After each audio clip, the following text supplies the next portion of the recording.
Assalamualaikum warahmatullahi wabarakatuh. Bapak Ibu, sebelum ini saya ucapkan selamat datang di SDN 2 Rampa. Dalam acara pengimbasan pembelajaran mendalam dan learning kelompok kerja guru gugus merpati di sekolah kami.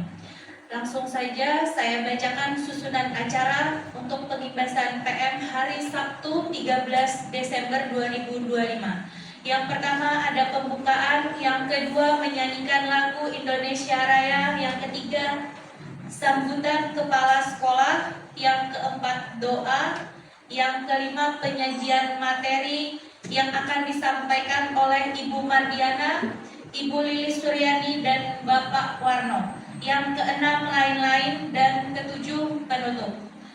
Marilah kita masuki acara pertama, pembukaan dengan membaca Bismillahirrahmanirrahim. Yang kedua, menyanyikan lagu Indonesia Raya. Kepada Bapak Ibu dipersilahkan berdiri.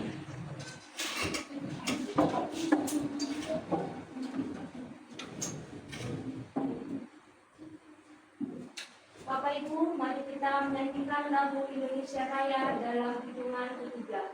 Hiduplah Indonesia Raya, Indonesia tanah airku, tanah tumpah darahku. Di sanalah aku berdiri, jadi pandu hidupku. Indonesia kebangsaanku, bangsa dan tanah airku. Marilah kita berseru, Indonesia bersatu. Hiduplah tanahku, hiduplah negeriku, bangsaku, rakyatku semuanya. Bangunlah jiwanya, bangunlah badannya untuk Indonesia Raya. Indonesia Raya, merdeka, merdeka, tanahku, negeriku yang ku cinta. Indonesia Raya, merdeka, merdeka, hiduplah Indonesia Raya. Indonesia Raya, merdeka, merdeka, tanahku, negeriku yang ku cinta. Indonesia Raya, merdeka, merdeka, hiduplah Indonesia Raya. Bapak Ibu dipersilakan kembali dulu. Acara selanjutnya, sambutan kepada Kepala Sekolah SDN 2 Rampa, dipersilakan kepada Bapak Warno. Assalamualaikum warahmatullahi wabarakatuh. Kepada Bapak Kepala Sekolah Wilayah Kerja Gugus Merpati yang saya hormati atau mewakili, kepada Bapak Ibu Guru Wilayah Kerja Gugus Merpati yang saya hormati, pertama-tama marilah kita panjatkan puji syukur kehadirat Allah SWT, yang mana pada pagi hari ini Bapak Ibu dapat menghadiri undangan kami ini untuk acara pengimbasan pembelajaran mendalam, yang selanjutnya nanti akan dibacakan oleh atau disajikan oleh Ibu Mardiana dan Ibu Lilis. Bahwa kita menyadari, mungkin Mbak Ibu menyadari, gugus merpati ini agak mati suri kelihatannya nih. Kalau gugus lain itu aktif, cuma kita memang masih belum ada kendala-kendala belum diatasi mungkin. Sebenarnya mungkin Bapak Ibu mau kegiatan kita aktif untuk guru, tapi kelihatannya Gus Merpati ini belum ada kegiatan ya Bapak ya, karena masih ada beberapa hal yang nanti mudah-mudahan nanti tahun ajaran semester kedua lebih aktif seperti gugus-gugus yang lain.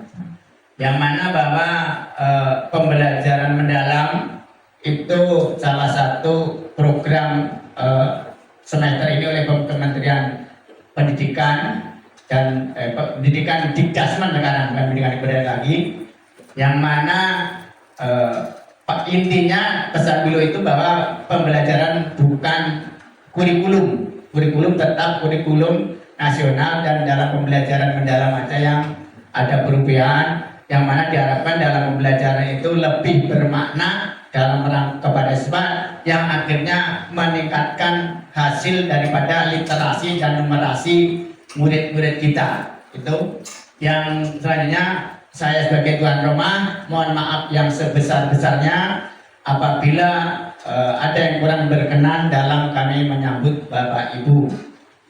Kami menyadari ini hal-hal yang hari-hari yang cukup sibuk dengan kegiatan-kegiatan Bapak sekolah, juga sibuk untuk mempersiapkan rapot karena kita didesak waktu mungkin tanggal 20 hanya bagi rapot. Saja sekali lagi mohon maaf apabila kekurangan. Akhir kata, wabillahi taufiq wal hidayah. Assalamualaikum warahmatullahi wabarakatuh. Baiklah, acara selanjutnya doa yang akan dipimpin oleh Bapak Alfian. Dipersilakan. Assalamualaikum warahmatullahi wabarakatuh. Sebelum kita memasuki acara inti pada hari ini, marilah kita sama-sama mengangkat tangan bermunajat kepada Allah Subhanahu wa taala agar nantinya acara yang kita laksanakan pada hari ini dapat dilancarkan dan mendapatkan hasil hingga berkah dari Allah Subhanahu wa taala. Izinkan ulun memimpin doa ini menggunakan tata cara agama Islam yang non muslim untuk bisa menyelesaikan. Mari kita sama-sama membuka doa dengan membaca surat Al-Fatihah.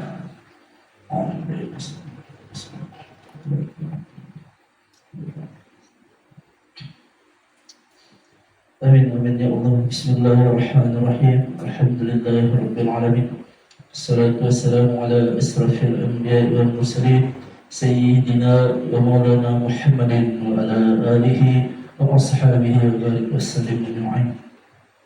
Ya Allah, ya Rahman, ya Rahim, ya Muqallibal Qulub, hari ini kami berkumpul di tempat ini, di sekolah yang kami cintai ini, bersama-sama dengan tujuan yang sama, yaitu mencerdaskan anak bangsa. Dan mudah-mudahan kegiatan hari ini Kau lancarkan ya Allah.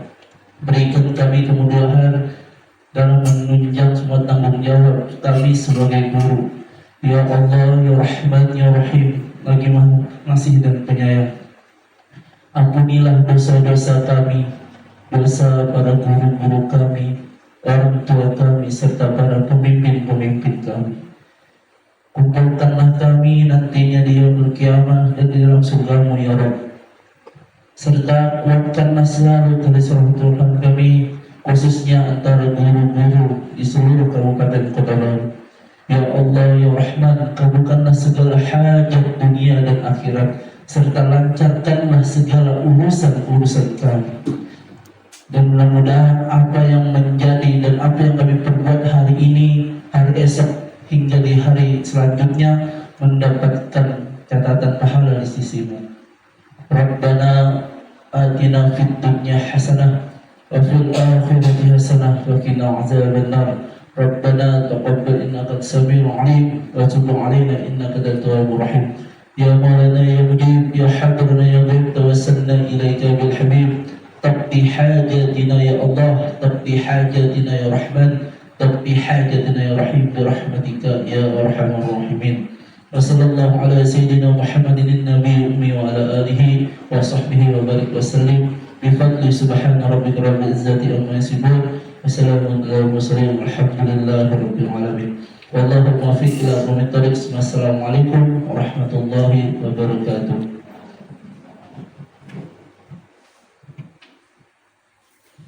Langsung saja kita masuk acara selanjutnya, penyajian materi yang akan disampaikan oleh Ibu Mardiana SPD. Dipersilakan.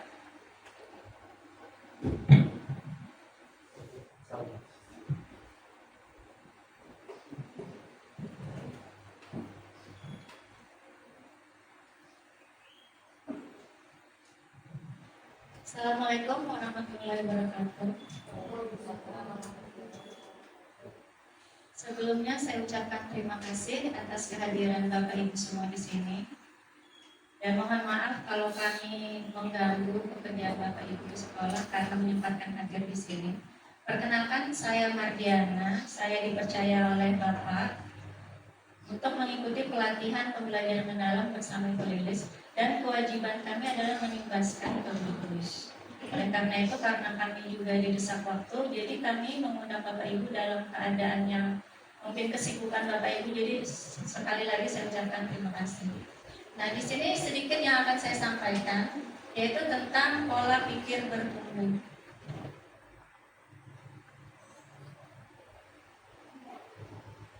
Nah, Profesor Abdul Mukti, itu Menteri Pendidikan kita, dia mengatakan kalau orang berpikir dengan growth mindset, maka dia yakin masalah yang hanya sedikit itu jalan keluarnya banyak. Karena itu jangan menyerah, jangan putus asa, yakinlah ada jalan keluar. Jadi beliau mengatakan seperti itu. Maka dibentuklah pola pikir bertumbuh. Kemudian, mengapa ini juga harus kita pelajari? Karena hasil survei di PISA tahun 2018, Indonesia itu termasuk satu dari 6 negara yang memiliki murid dengan growth mindset atau pola pikir bertumbuh itu di bawah 40%, yakni 29%, dan nomor 3 dari bawah. Makanya kita digencarkan untuk bisa menjadi pola pikir bertumbuh dan mengimbaskan ke anak didik kita juga supaya menjadi pola pikir bertumbuh. Nah, karena ada korelasi positif antara jumlah murid yang growth mindset-nya itu dengan hasil akademik suatu negara. Jadi kalau yang mempunyai pola pikirnya lebih banyak, berarti akademik suatu negara itu akan lebih meningkat. Nah, dari latar belakang itu, maka ditentukanlah kalau pola pikir itu segalanya. Nah, pola pikir itu akan mendikte tindakan kita. Jadi apa yang akan kita lakukan itu dari pola pikir kita. Kemudian hasil yang akan kita dapatkan itu tergantung dari tindakan dari pola pikir kita itu. Kemudian pola pikir itu lebih penting dari keterampilan karena dia merupakan fondasi. Kemudian dia cara berpikir, cara melihat dan cara berpikir kita saat kita menghadapi masalah. Apakah kita mau menyerah ataukah kita pantang menyerah. Kemudian untuk berperan untuk memperluas cara seorang dalam melihat dan berpikir. Jadi makanya pola pikir itu sangat penting dan merupakan fondasi untuk kita. Kemudian pola pikir itu ada 2, Bapak Ibu. Yang growth mindset itu pola pikir bertumbuh, dan fixed mindset itu pola pikir tetap. Nah, yang bertumbuh keyakinan bahwa kecerdasan dan keterampilan bisa dikembangkan lewat belajar dan berusaha.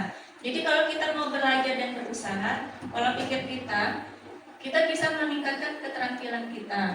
Tetapi kalau kita berpikirnya tetap, keyakinan kita bahwa kecerdasan dan keterampilan bersifat tetap tidak banyak yang bisa kita ubah. Berarti kita stuck di tempat saja, seperti itu saja, tidak ada perubahan.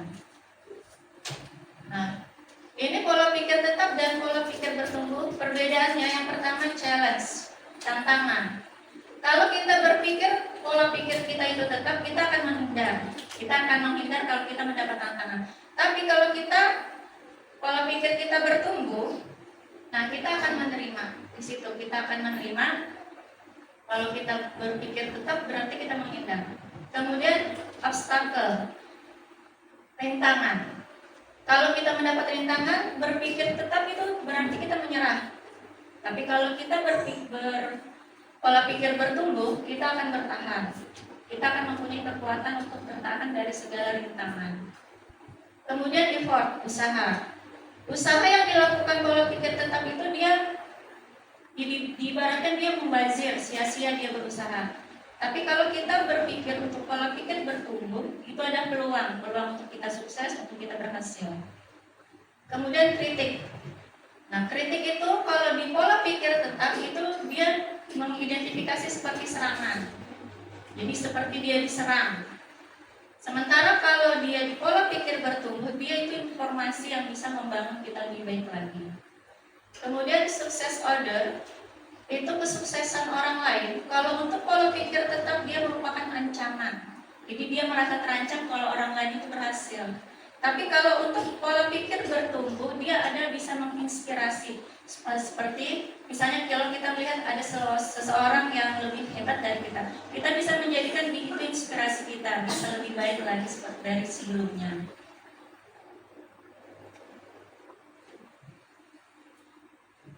Selanjutnya, nah, bagaimana cara kita dari pola pikir tetap ke pola pikir bertumbuh? Yang pertama, kita kenali dulu suara PPT, suara pola pikir kita. Kemudian kita sadari kalau kita punya pilihan, apakah kita memilih menyerah atau kita memilih berjuang. Kemudian kita utarakan lagi suara itu menjadi suara pola pikir bertumbuh. Sesudah itu kita lakukan aksi, kita lakukan tindakan tentang apa yang kita suarakan itu. Nah, di sini ada perbedaan pola pikir tetap dan pola pikir bertumbuh. Yang pertama, kalau saya gagal berarti saya tidak mampu, gitu kalau kita berpikirnya tetap. Tapi kalau kita bertumbuh, kalau saya gagal berarti saya harus belajar lalu mencoba lagi. Jadi mencoba dan mencoba lagi. Kemudian yang pola pikir tetap, saya akan menolak saat menerima tugas yang belum pernah saya kerjakan, sebab resiko untuk gagal akan besar. Jadi dia takut kalau dapat tugas karena dia takut gagal. Tapi kalau kita berpikir untuk pola pikir bertumbuh, dia akan menerima pekerjaan itu walaupun dia belum pernah kerjakan. Nah, dia akan berpikir kalau itu adalah peluang untuk belajar dan mengembangkan potensi diri. Jadi itu merupakan peluang, bukan resiko yang untuk gagal kita tanggung. Kemudian kesalahan menunjukkan kelemahan saya sehingga harus dihindari dan demi menjaga nama baik. Sementara kalau kita berpikir untuk pola pikir bertumbuh, kesalahan itu proses belajar. Jadi tidak masalah kalau kita salah. Kita harus belajar dari kesalahan itu dan menjadikan itu peluang untuk meningkatkan potensi diri.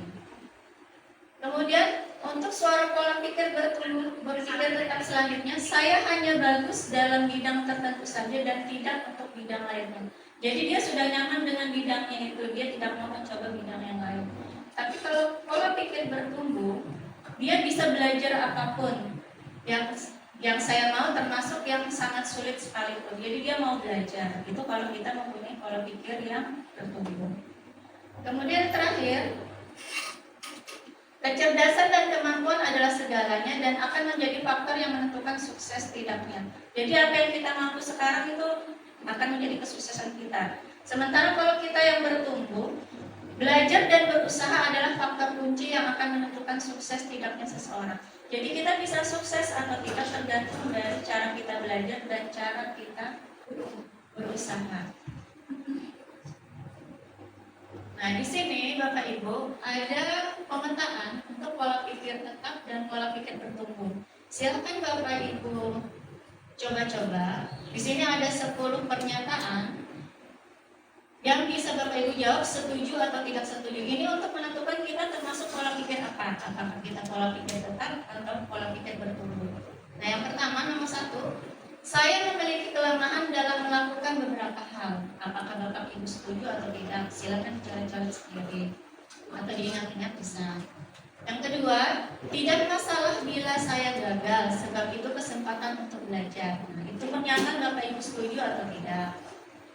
Yang ketiga, jika orang lain melakukan sesuatu yang lebih baik daripada saya, itu akan menyebabkan saya merasa rendah diri. Nah, Bapak Ibu setuju atau tidak? Silakan dipilih. Kemudian, saya suka mencoba hal-hal yang baru meskipun hal ini memiliki resiko. Nah, pernyataan ini setuju atau tidak? Silakan Bapak Ibu pilih juga. Kemudian, saya merasa sukses pada saat mampu menunjukkan kepada orang lain bahwa saya mahir dalam suatu bidang. Nah, silakan dipilih. Kemudian yang keenam, Ketika orang lain sukses, saya merasa terinspirasi dan ingin melakukan hal yang sama. Yang ketujuh, saya senang saat mampu melakukan sesuatu yang tidak bisa dilakukan orang lain. Terus selanjutnya, tingkat kecerdasan bisa diubah lewat belajar dan berlatih.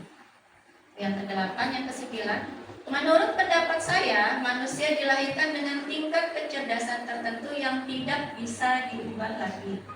Itu pernyataan yang kesembilan. Yang terakhir, kesulitan membuat saya ingin berusaha lebih keras lagi. Nah, jadi, kalau sudah Bapak Ibu pilih setuju atau tidak setuju, selanjutnya untuk menentukannya yang pertama, soal bernomor ganjil berarti 1, 3, 5 itu termasuk pola pikir tetap atau PPT. Soal bernomor genap itu menunjukkan pola pikirnya bertumbuh. Nah, sekarang kita bandingkan berapa nomor ganjil yang setuju saja Bapak Ibu ya, dan berapa nomor genap yang setuju. Jika yang pertama, jika nomor ganjil lebih besar setujunya daripada nomor genap, maka Bapak Ibu terindikasi memiliki pola pikir tetap. Jadi pola pikir kita tetap kalau setujunya lebih banyak yang ganjil. Tapi kalau sama berarti campuran. Berarti antara tetap dan bertumbuh. Nah, tapi kalau genap lebih besar setujunya berarti kita sudah termasuk dalam pola pikir yang bertumbuh. Gitu. Nah, dari penjelasan tadi, apa itu pola pikir bertumbuh? Nah, definisinya, pola pikir bertumbuh itu merujuk pada keyakinan bahwa kemampuan dan kecerdasan seseorang dapat dikembangkan melalui usaha, strategi yang tepat, dan belajar dari kegagalan. Ciri-cirinya, kita fleksibel. Dalam menghadapi tantangan itu kita fleksibel. Kita tidak takut. Terus kita menerima terhadap kritik yang bisa membuat kita lebih baik lagi. Kemudian kita juga mempunyai motivasi untuk terus belajar dan berkembang. Itu kalau kita mempunyai pola pikir yang bertumbuh. Nah, mengapa kita harus mempunyai pola pikir bertumbuh? Yang pertama, itu untuk pengembangan diri. Jadi kita membantu kita untuk mencapai potensi sejati dan terus mengeksplor dan belajar. Jadi kita nggak di situ-situ aja, kita bisa mengembangkan diri lebih baik lagi. Kemudian ketahanan, jadi kita daya tahan kita kuat, tahan banting lah istilahnya. Kalau kita gagal, kita akan terus berusaha. Kemudian inovasi dan kreativitas, jadi mendorong pemikiran kreatif yang mengarah pada inovasi. Jadi kita terus berinovasi dan berinovasi terus. Kemudian kesejahteraan mental, nah biasanya di sini. Kalau kita terlalu banyak mendapat tekanan, stres. Tapi kalau kita memiliki pola pikir yang bertumbuh, itu kesehatan mental kita itu akan stabil. Karena pola pikir bertumbuh itu bisa mengurangi tekanan dan kecemasan. Tekanannya sama, tapi cara kita berpikir tentang tekanan itu bisa beda antara pola pikir bertumbuh dan yang tetap. Nah, kemudian bagaimana cara mengubah? Kalau kita mempunyai pola pikir tetap menjadi pola pikir bertumbuh, yang pertama, kita sadar diri dulu. Oh, kita ini pola pikir kita seperti apa? Kalau pola pikir kita tetap, baru kita ubah perspektif kita, cara pandang kita dalam melihat tantangan. Tantangan itu bukan sebagai ancaman, tetapi sebagai peluang. Peluang untuk terus belajar. Sesudah kita ubah perspektif kita, baru kita terus belajar. Pembelajaran berkelanjutan. Jadi kita nggak bisa diam aja tanpa belajar. Kita harus terus belajar mencari ilmu baru dan pengalaman baru. Kemudian kita refleksikan pengalaman yang sudah kita alami di masa lalu itu kita refleksikan, kita ambil baiknya, kita renungkan apa yang perlu kita tingkatkan, apa yang perlu kita tinggalkan, kita refleksi diri. Nah, kemudian kita cari dukungan positif. Biasanya di lingkungan kerja kita ada rekan sejawat itu yang memiliki dukungan positif dan ada yang tidak. Jadi kita cari dukungan yang positif, cari lingkungan yang bisa membuat kita lebih maju. Biasanya kalau kita berkawan sama orang yang pengoler, berdua kita moler. Jadi berkawan dengan orang yang kadang-kadang apa-apa, berdua kita beranai. Nah, jadi kita cari teman dan komunitas yang mau berkembang. Jadi kita bisa belajar dari mereka, kita bisa terus berkembang bersama-sama. Nah, dengan harapan yang diharapkan dari pemahaman konsep pola pikir tertentu ini, diharapkan kita bisa membuka potensi diri, menghadapi kehidupan dengan lebih optimis, serta menjadikan setiap tantangan sebagai peluang untuk belajar dan mencapai ketahanan diri yang lebih tinggi. Jadi, kenapa jadi ini disampaikan di awal? Karena kita harus merubah dulu pola pikir kita, supaya kita bisa masuk ke pembelajaran mendalam selanjutnya. Karena kalau pola pikir kita tetap, kita nggak bakal mau belajar. Jadi kita akan di zona nyaman kita seperti kemarin aja, biasa-biasa aja, gitu aja, nggak ada perkembangan. Makanya kenapa ini disampaikan di awal, supaya kita bisa bertumbuh, bisa terus berubah, bisa terus meningkatkan diri untuk terus belajar dan lebih baik lagi. Mungkin sampai sini yang bisa saya sampaikan. Terima kasih atas perhatiannya. Mohon maaf kalau ada salah-salah dari penyampaian saya. Semoga yang saya sampaikan dapat menjadi inspirasi dan manfaat bagi kita semua. Saya akhiri. Assalamualaikum warahmatullahi wabarakatuh. Saya lanjutkan ke materi selanjutnya. Selamat pagi Bapak Ibu semua. Terima kasih sudah berhadir di sini. Selanjutnya saya akan menyampaikan tentang deep learning atau pembelajaran mendalam. Apakah Bapak Ibu di sini sebelumnya sudah pernah bertemu dengan saya atau mengenal saya? Belum ada ya, ini pertemuan pertama. Perkenalkan, nama saya Lili Suryani. Kebetulan kemarin saya dan Bu Mardiana diberikan kesempatan oleh Bapak Kepala Sekolah untuk mengikuti pelatihan pembelajaran mendalam. Jadi kami di sini diminta untuk mengimbaskan. Selanjutnya, saya akan menjelaskan mengenai tentang deep learning. Oke, kenapa sih deep learning itu ada gitu? Latar belakangnya itu apa sih? Nah, ini latar belakang kenapa adanya deep learning itu adalah perubahan masa depan yang sulit diprediksi, kemudian permasalahan untuk pendidikan, literasi, numerasi, keterampilan tingkat tinggi, dan ketimpangan pendidikan. Kemudian bonus demografi 2035 dan visi Indonesia 2045. Maksudnya bonus demografi ini adalah diharapkan usia produktif itu lebih banyak dibandingkan usia non produktif. Kemudian kompetensi masa depan. Nah, di sini kita lihat keterampilan berpikir tingkat tinggi peserta didik Indonesia masih rendah. Ini berdasarkan hasil PISA tahun 2022. PISA itu apa sih Bapak Ibu? Program Internasional Student Assessment, penilaian tapi berstandar internasional yang diikuti dari berbagai macam negara. Nah, di sini dihasilkan bahwa kemampuan membaca, di sini kemampuan membaca itu kita masih rendah. Kita lihat di sini untuk yang warna hijau level 1, kemudian warna kuning level 2, kemudian yang level 3 orange, dan level 4 sampai 6 itu ada di warna merah. Kita bisa lihat di sini bahwa kemampuan membaca itu kita masih ada di level 1 dengan nilai 74,5%. Sementara level 2 itu di 19,3%. Untuk level tingginya hanya ada di 0,08%. Kemudian untuk matematikanya, matematika kita itu hanya untuk yang level tinggi itu hanya di 0,4%. Sementara untuk sains di 0,9. Dari sini dapat disimpulkan bahwa kita itu masih peserta didik kita masih di tahap level pertama, masih level yang rendah gitu. Nah, mengapa perlu pembelajaran mendalam? Ini ada beberapa poin. Keterlibatan yang pertama. Guru membangun keterlibatan peserta didik sebagai subjek belajar untuk memperoleh pengalaman belajar. Peserta didiknya dilibatkan, bukan hanya sebagai menerima informasi, tetapi juga terlibat untuk mencari informasi. Seperti itu.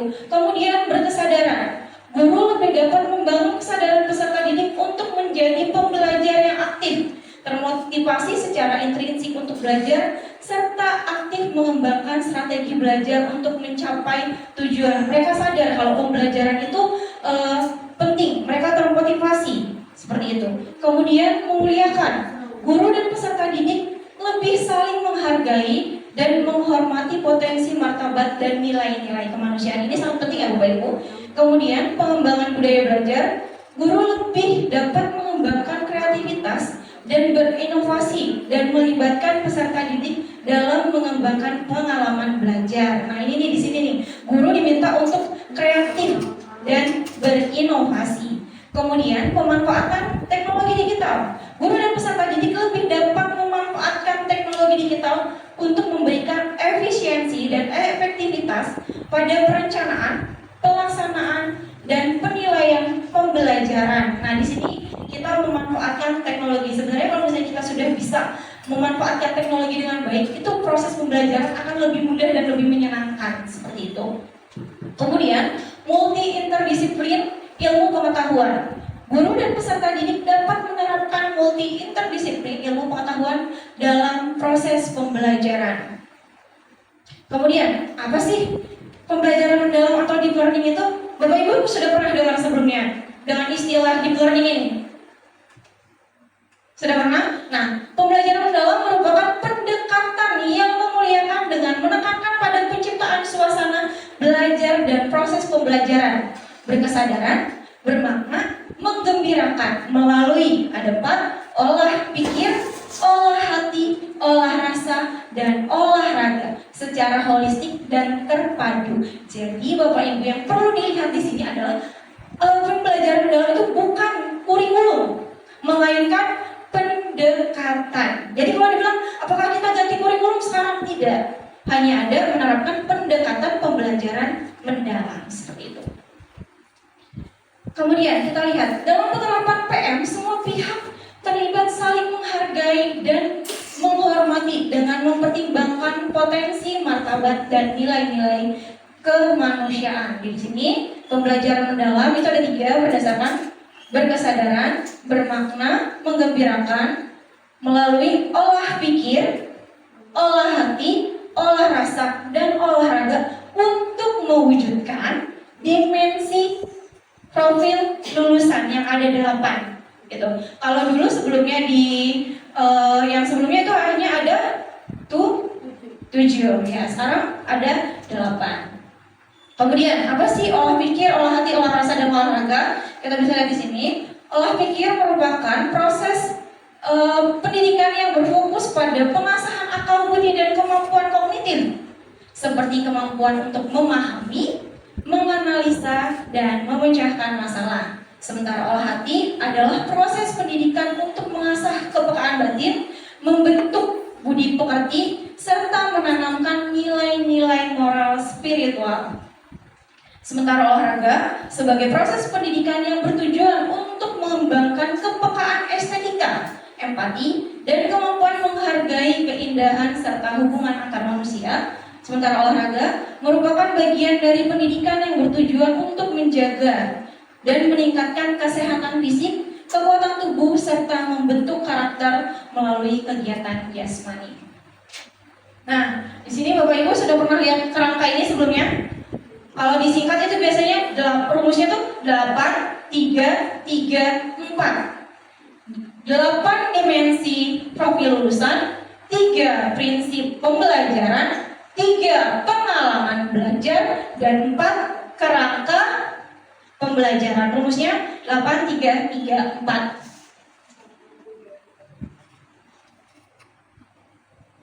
Nah, 8 dimensi itu ada apa saja Bapak Ibu? Ini kurang lebih sama seperti kemarin, cuma ada penambahan 1. Sebenarnya sama saja intinya.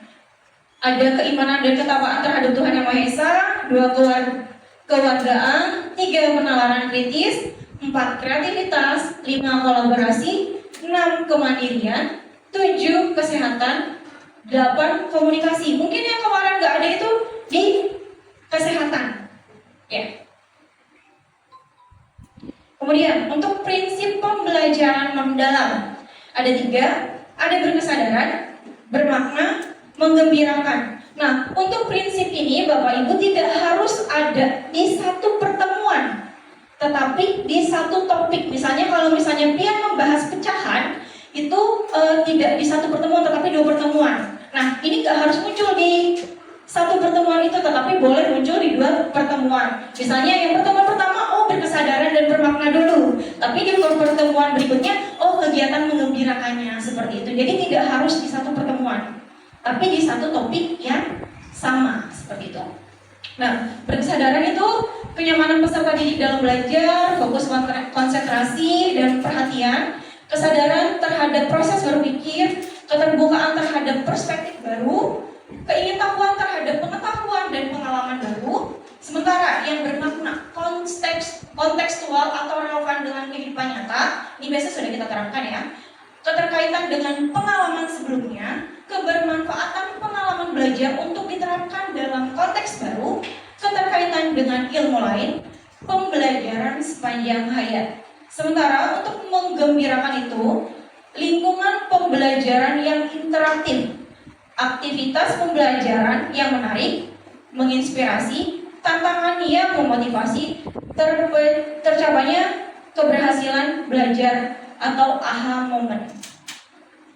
Kemudian untuk pengalaman pembelajarannya, ini ada 3: memahami, mengaplikasi, dan merefleksi. Ini muncul di kegiatan inti Bapak Ibu.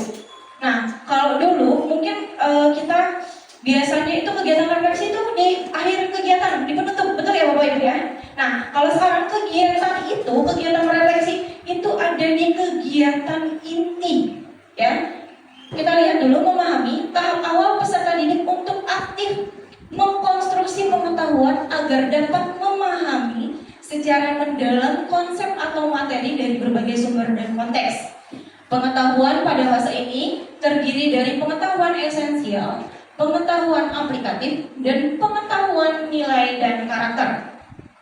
Sementara untuk mengaplikasi, pengalaman belajar yang menunjukkan aktivitas peserta didik mengaplikasi pengetahuan dalam kehidupan secara kontekstual. Sementara merefleksi, proses di mana peserta didik mengevaluasi dan memaknai proses serta hasil dan tindakan atau praktik nyata yang telah dilakukan. Tahap refleksi melibatkan regulasi diri sebagai kemampuan individu untuk mengolah proses secara mandiri, meliputi perencanaan, pengawasan, dan evaluasi terhadap cara belajar mereka. Kemudian kita lihat pembelajaran mendalam dalam taksonomi pembelajaran ranah kognitif. Untuk yang taksonomi belum, sebelumnya kita sudah belajar itu ada C1 sampai C6. Mengingat itu ada di C1, memahami C2, C3 menerapkan, C4 menganalisis, C5 mengevaluasi, dan C6 mencipta. Kemudian ada taksonomi Solo Biggs and Collis. Ini tahun 1982. Ada prastruktural, unistruktural, multistruktural, rasional, berpikir abstrak yang mendalam. Nah, kalau dulu tuh kita banyaknya pakai taksonomi belum ya Bapak Ibu ya. Nah, kalau sekarang itu masuknya ke pengalaman belajar. Untuk C1 dan C2 itu masuknya memahami. Berarti kalau peserta didik kita hanya bisa memahami, dia hanya mencapai level 1 dan 2. Kemudian mengaplikasi. Mengaplikasi itu masuknya C3 dan C4. Ya, C3 dan C4. Berarti kalau misalnya sudah bisa mengaplikasi, berarti dia sudah bisa masuk ke tahap C3 dan C4. Sementara untuk merefleksi, dia berarti ini sudah high order thinking skill, sudah ke tahap yang tinggi, yaitu di C5 dan C6. Seperti itu Bapak Ibu. Kemudian, ini adalah contoh pengalamannya. Dimulai dari memahami dulu, peserta didik menjelaskan beberapa elemen yang terlibat dalam fotosintesis, namun tidak dapat mengaitkan antar proses fotosintesis. Dia hanya mampu menjelaskan aja. Kemudian peserta didik dapat memberikan definisi, hanya bisa menjelaskan apa sih itu fotosintesis. Kemudian untuk tahap mengaplikasi, peserta didik memproses fotosintesis dan keterkaitannya dengan isu ketersediaan pangan. Sementara untuk tahap refleksi, Peserta didik mengaitkan fotosintesis dalam konteks yang lebih luas dan menyadari perannya terhadap isu nyata seperti ketersediaan pangan, perubahan iklim, dan sebagainya. Seperti itu. Kemudian ada 4 yang tadi, yang terakhir adalah kerangka berpikir pembelajaran mendalam. Yang pertama adalah praktik pedagogis. Strategi mengajar yang dipilih guru untuk mencapai tujuan belajar dalam mencapai dimensi profil lulusan. Untuk mewujudkan pembelajaran mendalam, guru berfokus pada pengalaman belajar peserta didik yang autentik, mengutamakan praktik nyata, mendorong keterampilan berpikir tingkat tinggi dan kolaborasi. Nah, di sini kita diminta, oh kira-kira untuk pembelajaran ini, model pembelajaran apa yang cocok, metode apa yang cocok, seperti itu. Jadi kita diminta di sini untuk menyiapkan gitu agar tercapainya pembelajaran yang autentik, mengutamakan praktik nyata, seperti itu. Kemudian untuk kemitraan pembelajaran membentuk hubungan yang dinamis antar guru, peserta didik, orang tua, komunitas, dan mitra profesional. Pendekatan ini memindahkan kontrol pembelajaran dari guru saja menjadi kolaborasi bersama. Kalau dulu kan proses pembelajaran itu yang terlibat antara guru dan peserta didik saja. Nah, jika memang diperlukan, tetapi ini tidak wajib ya Bapak Ibu, ini opsional. Jika memang diperlukan, kita bisa mengajak kemitraan, boleh orang tua, boleh dinas terkait, seperti itu. Jadi tidak hanya antara guru dan peserta didik, seperti itu. Jika memang diperlukan. Kemudian, lingkungan pembelajaran menekankan integrasi antara ruang fisik, ruang virtual, dan budaya belajar untuk mendukung pembelajaran mendalam. Ruang fisik dan virtual dirancang secara fleksibel sebagai tempat yang mendorong kolaborasi, refleksi, eksplorasi, dan berbagi ide sehingga dapat mengakomodasi berbagai gaya belajar peserta didik dengan optimal. Sementara pemanfaatan teknologi digital juga memegang peran penting sebagai katalisator untuk menciptakan pembelajaran yang lebih interaktif, kolaboratif, dan kontekstual. Tersedianya berbagai sumber belajar menjadi peluang menciptakan pengetahuan yang bermakna pada peserta didik. Jadi untuk pemanfaatan digital ini juga opsional. Memang jika diperlukan boleh kita memanfaatkan digital, tetapi tidak diwajibkan, seperti itu. Kemudian transformasi peran guru dalam ekosistem PM. Kalau dulu semuanya berpusat dari pemerintah pusat, pemerintah daerah, kepala sekolah, baru turun ke guru. Kalau sekarang di guru dulu, guru sebagai aktivator, sebagai pelaksana, sebagai perancang, semuanya ada di guru, baru melaporkan ke kepala sekolah, pemerintah daerah, pemerintah pusat, seperti itu. Nah, kita bisa lihat di sini, aktivator itu apa sih? Guru menstimulasi peserta didik untuk menciptakan pembelajaran dan kriteria kesuksesan pembelajaran dengan berbagai strategi serta memberikan umpan balik untuk menstimulasi setiap level pencapaian yang lebih tinggi.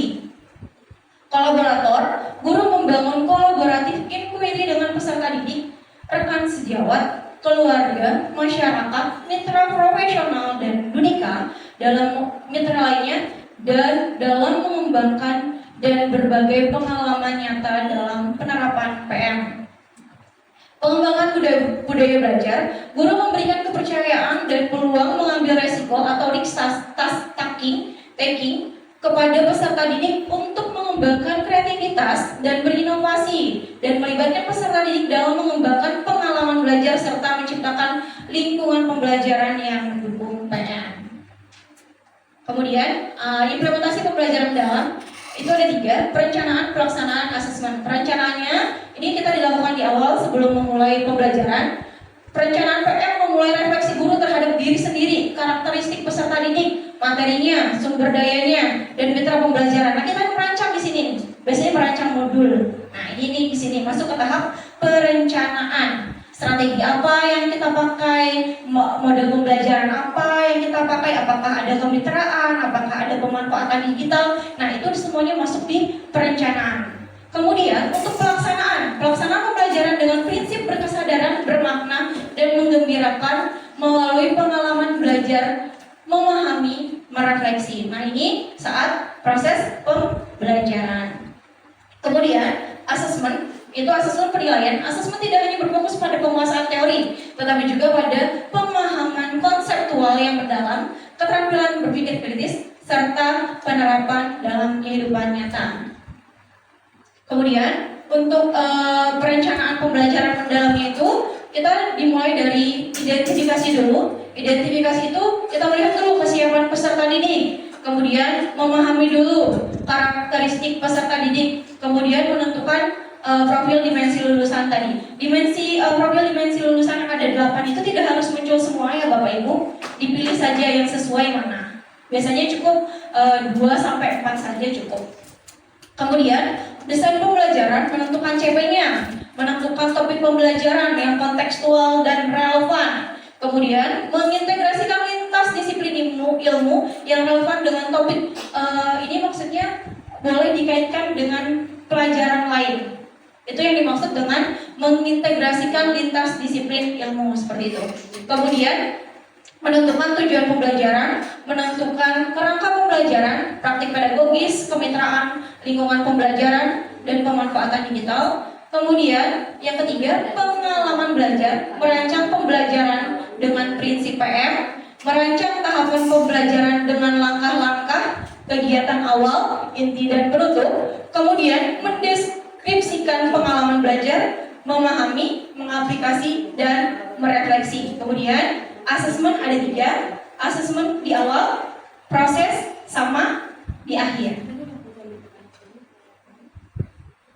Nah, ini untuk rencana pembelajaran mendalamnya Bapak Ibu seperti kita lihat di sini. Peserta didik itu opsional, berarti boleh ada boleh tidak gitu. Kita lihat identifikasi kesiapan peserta didik sebelum belajar serta pengetahuan awal, minat, latar belakang, dan kebutuhan belajar. Di sini opsional, berarti tidak harus ada. Kemudian materi pembelajarannya, kemudian dimensi profil lulusan. Ini nanti kita tinggal centang-centang aja mana yang dipakai, mana yang tidak. Kalau yang dipakai tinggal dicentang. Kemudian CP-nya juga opsional. Kemudian lintas disiplin ilmu, misalnya materi kita, oh ini nanti bisa nih berkaitan dengan pelajaran IPA misalnya, atau bahasa Indonesia berkaitan dengan pelajaran pendidikan Pancasila. Nah, itu yang dimaksud dengan lintas disiplin ilmu. Nanti tinggal kita tulis lintas disiplin ilmunya cocoknya dengan apa seperti itu. Kemudian tujuan pembelajaran, tulisan tujuan pembelajaran yang mencakup kompetensi dan konten pada ruang lingkup materi dengan menggunakan kata kerja operasional yang relevan KKO. Ya. Kemudian topik pembelajaran juga opsional, tuliskan topik pembelajaran yang relevan dengan capaian dan tujuan pembelajaran. Kemudian ada praktik pedagogis nih Bapak Ibu yang penting. Tuliskan model, strategi, metode yang dipilih untuk mencapai tujuan pembelajaran seperti pembelajaran berbasis masalah, pembelajaran berbasis proyek, pembelajaran inquiry, pembelajaran kontekstual. Model pembelajaran kan banyak ke Bapak Ibu, nanti tinggal disesuaikan saja. Yang mana yang Bapak Ibu pilih nanti dimunculkan di kegiatan inti, sintaknya dimunculkan seperti itu. Kemudian kemitraan pembelajaran, tulisan kegiatan kemitraan atau kolaborasi. Nah ini tadi yang kita bekerja sama misalnya, oh materi ini cocok nanti kalau kita kerja sama dengan orang tua murid misalnya, atau oh kita cocok bekerja sama dengan pihak perpustakaan misalnya seperti itu. Nah ini kita masukkannya di kemitraan pembelajaran, tetapi ini opsional ya Bapak Ibu, tidak diwajibkan. Kemudian lingkungan belajar, lingkungan pembelajaran. Tuliskan lingkungan pembelajaran yang ingin dikembangkan dalam budaya belajar, ruang fisik atau ruang virtual. Budaya belajar dikembangkan agar tercipta iklim belajar yang aman, nyaman, dan saling memuliakan. Misalnya ada kita belajar melalui ruang virtual atau tinggal ditulis aja. Kita belajarnya hari ini melalui apa? Ruang virtual kah atau apa? Seperti itu.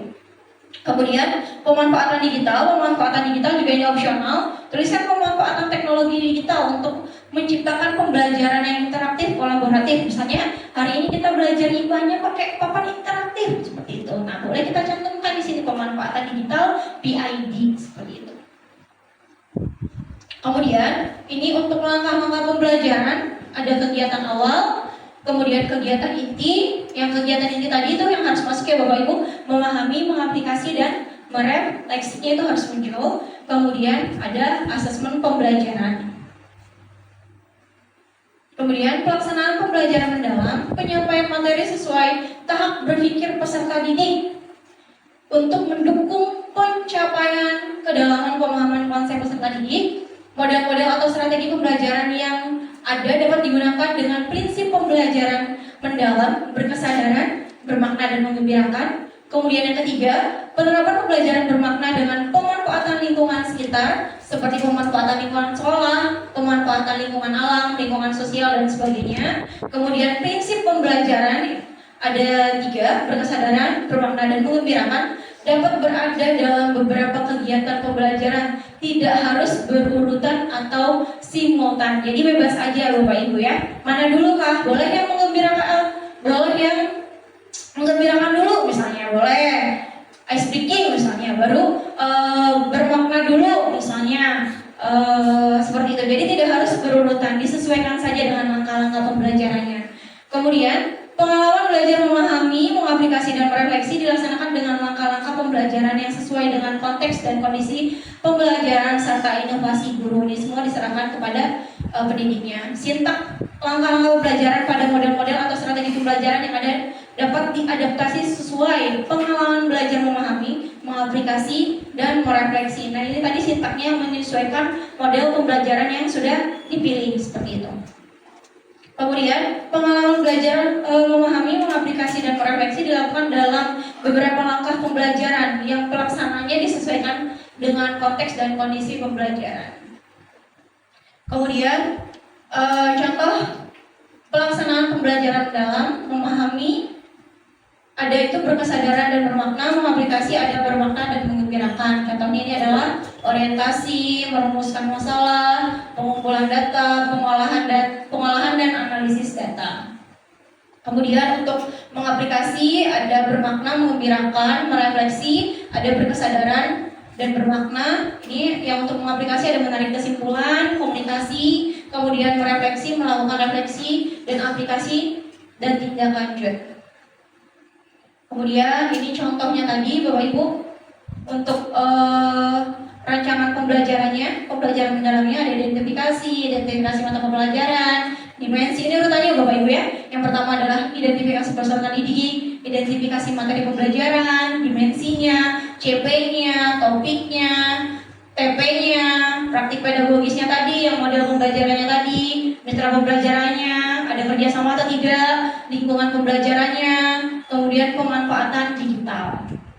Nah, kemudian ini untuk langkah-langkah pembelajarannya, ini kegiatan awal ada berkesadaran dan bermakna, kemudian kegiatan inti ada bermakna dan menggembirakan. Lihat di sini Bapak Ibu, memahami masuk tuh di awal di kegiatan inti ya. Kemudian ada mengaplikasinya, kemudian merefleksinya. Jadi 3 tadi ada memahami, mengaplikasi dan merefleksi, itu masuknya di kegiatan inti. Kemudian penutup ada berkesadaran. Ini seperti ini. Saya singkat aja ya Bapak Ibu ya. Oke, miskonsepsinya di PM itu apa sih? Pembelajaran mendalam itu sama dengan kurikulum baru. Bukan, pembelajaran mendalam itu bukan kurikulum, melainkan pendekatan. Nah, pembelajaran mendalam PM bukan sebuah kurikulum, melainkan suatu pendekatan pembelajaran. PM juga bukan pendekatan baru dalam sistem pendidikan di Indonesia. Beberapa pendekatan pembelajaran sudah digunakan di Indonesia sejak tahun 1970 melalui pendekatan CBSA. CBSA itu apa Bapak Ibu? Cara belajar siswa aktif. Pakem? Pembelajaran aktif, kreatif. Itulah. Jadi sebenarnya kita sudah familiar ya. Cuma ini memang ada istilah baru. Namanya adalah pembelajaran mendalam seperti itu. Mengapa pendekatan PM diterapkan? Semua pendekatan yang diterapkan masih banyak menghadapi kendala, baik tataran konsep maupun implementasi. Yang diharapkan dengan PM ini adalah ada satu perubahan yang lebih baik seperti itu. PM berfungsi sebagai fondasi utama dalam peningkatan proses dan mutu pembelajaran. Kemudian kurikulum tidak berubah, tetapi menggunakan kurikulum sebelumnya, namun dilakukan revisi. Kurikulum Merdeka versi 2024 yang mulai diimplementasikan secara penuh pada tahun 2025 disebut sebagai kurikulum nasional. Kemudian profil pelajar Pancasila P3 yang sebelumnya kita sudah familiar ya. P3 itu ada Berapa Bapak Ibu? 7. Kemudian diganti dengan dimensi profil lulusan yang ada 8. Nah, ini kita bisa lihat di sini. Untuk yang ketiganya tadi ada beriman dan bertakwa kepada Tuhan yang Maha Esa dan berakhlak mulia. Sebenarnya di sini juga muncul ada keimanan dan ketakwaan terhadap Tuhan yang Maha Esa. Sama. Kemudian berkebinekaan global. Keluargaan juga sebenarnya masuk ya Bapak Ibu ya. Kemudian bergotong royong. Bergotong royong maksudnya kemana Bapak Ibu? Kolaborasi, kreatif. Di sini ada kreativitas. Kemudian bernalar kritis. Ada nih penalaran kritis, ada juga. Kemudian mandiri. Ada nggak di sini mandiri? Ada kemandirian. Sebenarnya yang berubah itu ada hanya di kesehatan saja seperti itu. Sama dengan istilah yang berbeda aja. Terima kasih. Sekian materi pembelajaran mendalam yang dapat saya sampaikan. Tapi Bapak Ibu, ini mohon maaf saya masih ada materi satunya lagi ya. Bapak Ibu jangan bosan ya.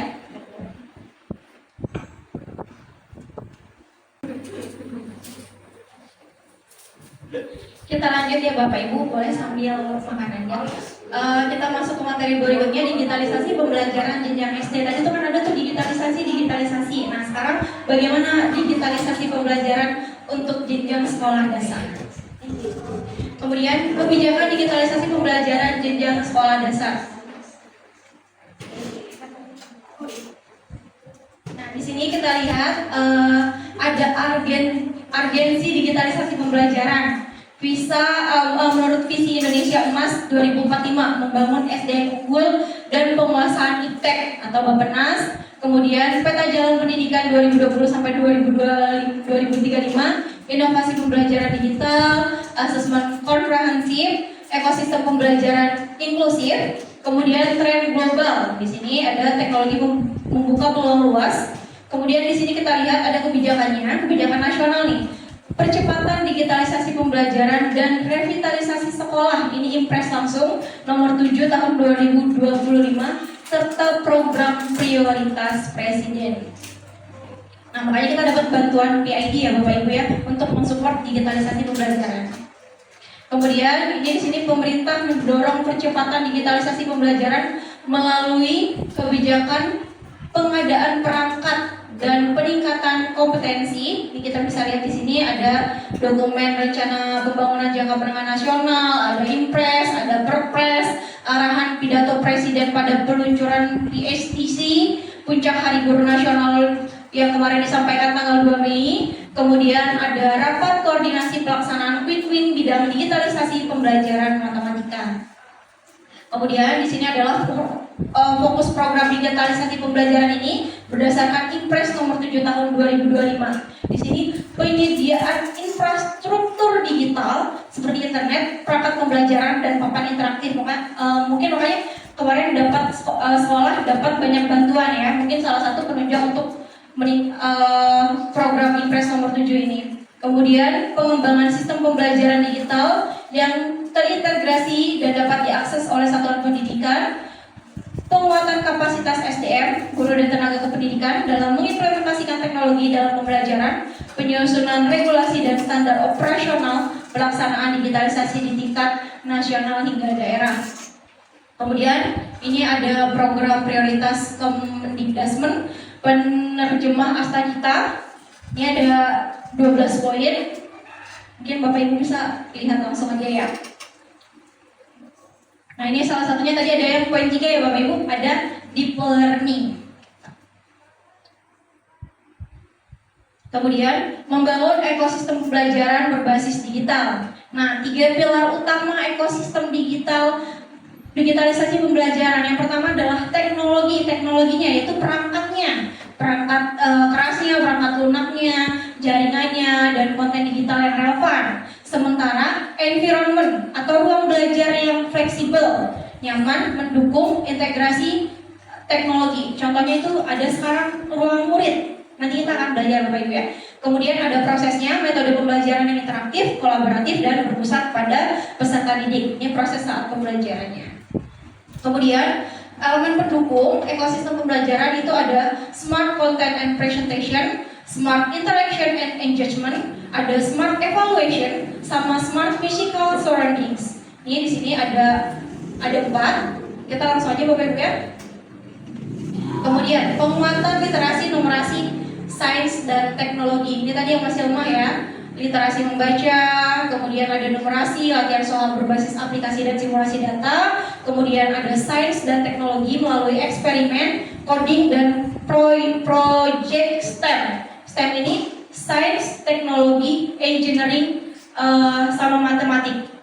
Sains, teknologi, engineering itu engineering sama matematik. Kemudian kolaborasi, diskusi berbasis proyek dan pemecahan masalah nyata. Nah, alur pemanfaatan teknologi dan smart classroom.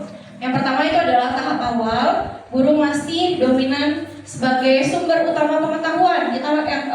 Guru itu sebagai sumber utamanya. Kemudian teknologi digunakan menjadikan materi secara lebih aktif, misalnya melalui presentasi interaktif, video pembelajaran, atau akses ke konten digital, kemudian analisis infrastruktur awal, dan perencanaan model pembelajaran digital. Ini tahap awal masih. Kemudian ada tahap kolaborasi atau modification. Siswa mulai lebih aktif berdiskusi dan berinteraksi dengan dukungan teknologi digital. Elemen smart interaction and engagement menjadi kunci. Siswa bisa berkolaborasi lewat aplikasi belajar, banyak aplikasinya Bapak Ibu, forum digital, simulasi interaktif, atau problem based learning. Kemudian guru berperan sebagai fasilitator, bukan hanya penyampai materi, sehingga terciptanya pembelajaran yang interaktif, personal, dan inklusif. Kemudian tahap kemandirian atau redefinition, siswa menjadi lebih mandiri, membuat proyek digital, bisa melalui Canva contohnya, dan mempresentasikan hasil karyanya. Dia buat sendiri, kemudian mempresentasikan. Kemudian pendekatan seperti project based learning, gamification, dan adaptive learning dapat diterapkan di sini. Teknologi mendukung mereka untuk mengakses sumber daya global, melakukan evaluasi mandiri, dan mengembangkan keterampilan abad 21. Kemudian pengembangan kelanjutan dan adaptasi teknologi baru dalam model smart classroom. Kemudian mewujudkan ekosistem digital. Nah, di sini ada mewujudkannya adalah melalui kolaboratif, kerjasama, kemudian ada interaktif, pemanfaatan papan interaktif, kemudian terstruktur, asesmen real time yang memudahkan guru memantau progres siswa, kemudian adaptif, pembelajaran menyesuaikan kebutuhan siswa dan capaian pembelajaran. Kemudian digitalisasi pembelajaran, kolaborasi untuk SDM unggul 2045 Indonesia Emas nih programnya. Ekosistem pembelajaran di sini digitalisasi bukan hanya soal perangkat, tetapi membangun sistem pembelajaran yang terus berkembang lewat infrastruktur dan konten digital guru dan budaya belajar. Partisipasi semesta, transformasi pendidikan hanya bisa berhasil jika semua pihak terlibat. Nah, semua pihak harus terlibat ya Bapak Ibu, baik guru, sekolah, pemerintah, masyarakat, dan orang tua. Nah, tujuan generasi emas 2045 adalah melahirkan generasi Indonesia yang melek digital, adaptif, kreatif, dan berdaya saing global. Kemudian pengelolaan berbasis akses untuk optimalisasi pemanfaatan perangkat digital dalam pembelajaran. Nah, di sini kita pendekatan berbasis aset itu berpikir berbasis aset atau berpikir berbasis masalah. Nah, contohnya nih di sini. Berpikir berbasis aset adalah pendekatan berpikir yang berfokus pada kekuatan, potensi, dan sumber daya yang dimiliki, bukan semata-mata pada masalah, kekurangan, atau hambatan. Jadi kita bukan terus bergelut di masalahnya saja, tetapi kita lebih memunculkan potensi dan sumber daya yang kita miliki seperti itu. Contohnya, kalau misalnya pola pikir berbasis masalah, apa yang tidak kita punya, tapi sementara kalau kita pola berpikir berbasis apa yang sudah kita miliki dan bagaimana kita bisa memaksimalnya, bagaimana kita bisa memaksimalkannya, bagaimana kita bisa memanfaatkannya. Contohnya, kami hanya punya satu perangkat digital, itu kalau berbasis masalah. Kalau berbasis aset, kami punya satu perangkat, bagaimana kita bisa memanfaatkan bersama, solusinya itu seperti apa gitu. Kalau berbasis masalah, banyak guru belum bisa pakai teknologi. Itu kalau kita berbasis masalah. Nah, kalau berbasis aset, ada beberapa guru yang bisa jadi mentor internal. Jadi memanfaatkan guru yang sudah bisa untuk misalnya sebagai narasumber atau membantu guru-guru yang masih belum melek teknologi seperti itu. Kemudian murid-murid kami belum terbiasa dengan pembelajaran digital. Ini nih kalau misalnya kita dapetin, aduh ini mah nggak akan kepake soalnya murid-muridnya belum terbiasa pakainya gitu. Nah sementara kalau kita berpikir berbasis aset, ini kesempatan untuk memperkenalkan pembelajaran yang lebih aktif dan visual secara bertahap seperti itu. Ini kembali lagi ke kita mau mana nih, mau berbasis masalah terus kah atau mau berbasis aset kah seperti itu. Kemudian prinsip berpikir aset. Setiap sekolah punya kekuatan, tidak ada sekolah yang benar-benar kosong. Nah, ya selalu ada guru yang punya semangat gitu untuk mentransfer semangat juga kepada guru yang lain. Murid yang kreatif atau komunitas yang peduli. Fokus berpikir berbasis aset adalah mengenali kekuatan tersebut sekecil apapun sebagai titik awal perubahan. Seperti itu. Kemudian, kekuatan tumbuh saat dikenali dan dihargai. Aset menjadi nyata ketika dihargai. Ini kita punya aset nih, daripada jadi pajangan aja rusak karena tidak terpakai, lebih baik rusak karena kita sering pakai, seperti itu. Kemudian, ketika kita menyebut dan mengakui seseorang guru sebagai penggerak atau memberikan ruang bagi praktik baik sederhana, kekuatan itu tumbuh dan menular kepada orang lain. Ada satu nih yang udah bisa nih, nanti transfer ilmunya kepada guru yang lain sehingga guru yang lain juga ikut bisa, seperti itu. Kemudian perubahan dapat dilakukan segera, tidak harus menunggu segalanya sempurna. Kita mulai dari awal, kalau ada yang ini kita perlu evaluasi lagi, semoga bisa lebih baik lagi. Jadi kita tidak harus menunggu sempurna Bapak Ibu. Perubahan tidak perlu menunggu semua guru ahli atau semua alat tersedia. Berpikir berbasis aset mendorong aksi dengan apa yang sudah ada. Satu langkah kecil yang dijalankan lebih berdampak daripada rencana yang besar tetapi tidak dimulai. Kemudian yang keempat, kolaborasi adalah aset sosial besar. Kekuatan tidak selalu harus dari individu, seringkali tumbuh dari relasi antar individu. Berpikir berbasis aset menekankan pentingnya gotong royong, saling belajar antar guru, kolaborasi antar sekolah, atau dukungan dari komunitas kita. Kemudian ada 7 jenis aset yang bisa dioptimalkan. Ada aset individu. Aset individu itu apa sih Bu? Bapak Ibu, ada kapasitas, keterampilan, dan potensi yang dimiliki oleh individual dalam komunitas sekolah, di lingkup sekolah, seperti guru, murid, kepala sekolah, atau staf lain yang dapat mendorong inovasi perubahan ini internal sekolah. Kemudian aset sosial itu adalah jaringan hubungan kepercayaan dan kerjasama yang sudah terbentuk di antara anggota sekolah dan komunitas sekitarnya, termasuk relasi antar guru dengan orang tua, alumni, dan masyarakat. Contohnya aset sosial itu biasanya kita ada kerjasama dengan apa Bapak Warno kalau awal tahun pembelajaran baru tuh Pak? Yang aset sosial kerjasama dengan misalnya langkah lantas ya Pak? Kemitraan. Ya, lingkungan hidup, terus mana apa lagi Pak? Kemitraan kita kan mungkin mengalami Ya. bisnis nyata, terus kepolisian bullying itu, PPA, PPA perpustakaan mungkin yang wilayah sana perpustakaan terkapit. Kalau kita itu perpustakaan terapa Mbak? Kalau Kelora itu makanya di kuliahnya di jam itu udah nelayan itu, oh Bapak Pak hari ini di Pak ada perpustakaan terapung, jadi itu salah satu kemerdekaan diri. Nah, itu adalah aset sosial yang kami miliki ya Bapak Ibu. Pak Warno lebih paham daripada saya, jadi Pak Warno yang menjelaskan. Kemudian aset fisik, sumber daya nyata yang dapat dimanfaatkan secara langsung untuk mendukung pembelajaran seperti gedung sekolah, ruang kelas, listrik, koneksi internet, dan perangkat digital. Ini salah satunya merupakan aset fisik yang dimiliki sekolah. Kemudian aset institusional, dukungan dan kolaborasi dari institusi formal di luar sekolah yang dapat memperkuat pelaksanaan program seperti dinas pendidikan, universitas, komite, atau lembaga pelatihan. Kemudian aset ekonomi, sumber daya keuangan atau peluang pembiayaan yang tersedia, baik dari anggaran pemerintah atau BOS atau CSR perusahaan. Biasanya ini kalau misalnya sekolah-sekolah yang dekat dengan perusahaan biasanya ada CSR. Kemudian maupun partisipasi masyarakat yang dapat dialokasikan untuk mengembangkan pembelajaran digital. Kemudian aset budaya, nilai norma tradisi dan praktik kolektif yang sudah hidup di komunitas sekolah dan mendukung kolaborasi inovasi dan keterbukaan terhadap perubahan. Kemudian aset digital, teknologi dan sumber daya digital yang tersedia dan dapat digunakan untuk pembelajaran termasuk platform daring, perpustakaan konten digital, learning management system atau LMS, atau dan aplikasi pembelajaran seperti itu. Kemudian ini kesimpulannya, digitalisasi pembelajaran adalah kebutuhan, perangkat digital memperkuat peran guru, keberhasilan butuh ekosistem yang siap, fokus pada kekuatan yang dimiliki, kemudian aksi nyata dan kolaborasi adalah kunci.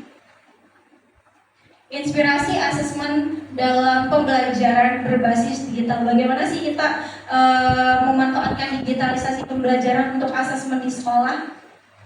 Nah, bagaimana pengalaman Anda dalam menggunakan teknologi digital untuk melaksanakan pembelajaran? Apakah kita sudah memanfaatkan teknologi digital untuk proses pembelajaran?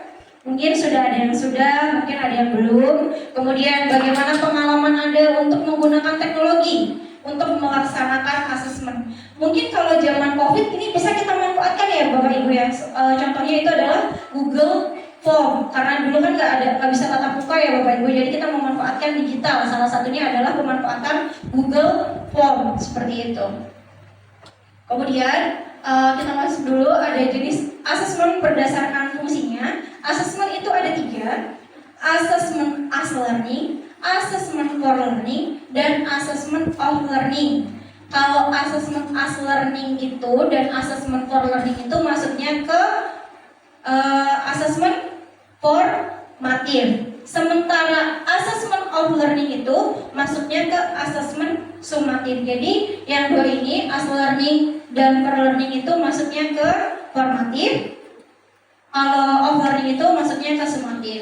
Di awal pada saat proses pembelajaran dan di akhir pembelajaran seperti itu.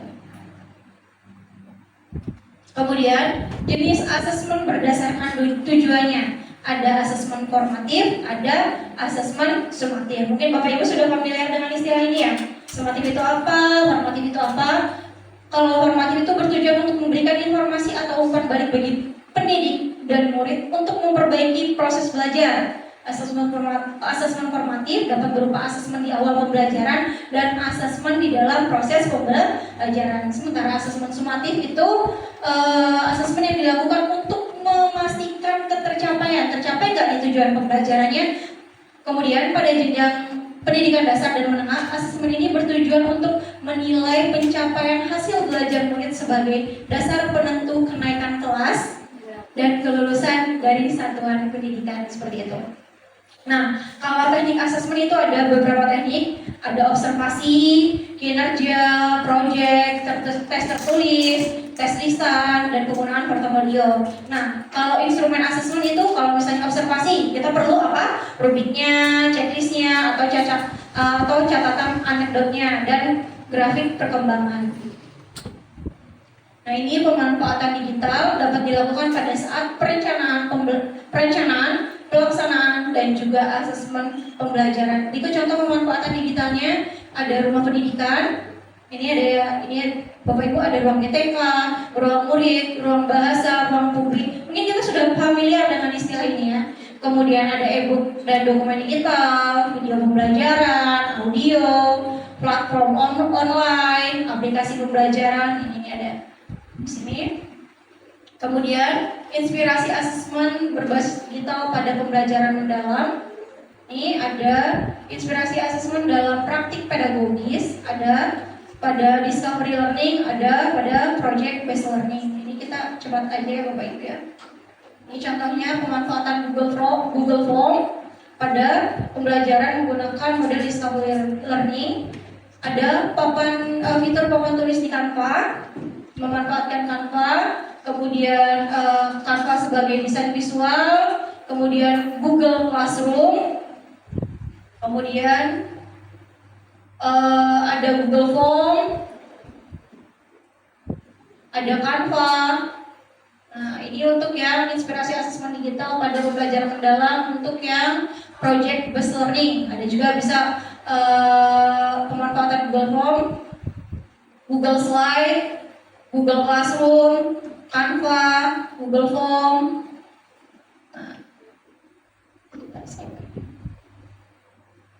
Nah, ini pemanfaatan digital yang akan digunakan siswa. Tahapnya ini ada beberapa tahap, ada stimulasi, jenis medianya, ada video animasi dan dokumenter pendek.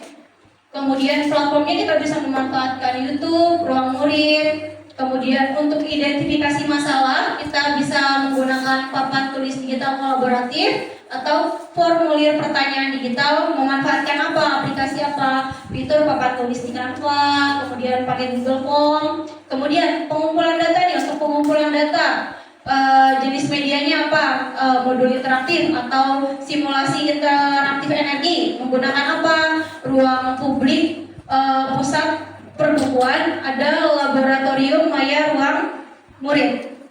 Kemudian untuk pengolahan data, jenis media yang kita gunakan adalah aplikasi pembuat infografis poster digital tentang diagram alir perubahan energi. Kita bisa memanfaatkan Canva.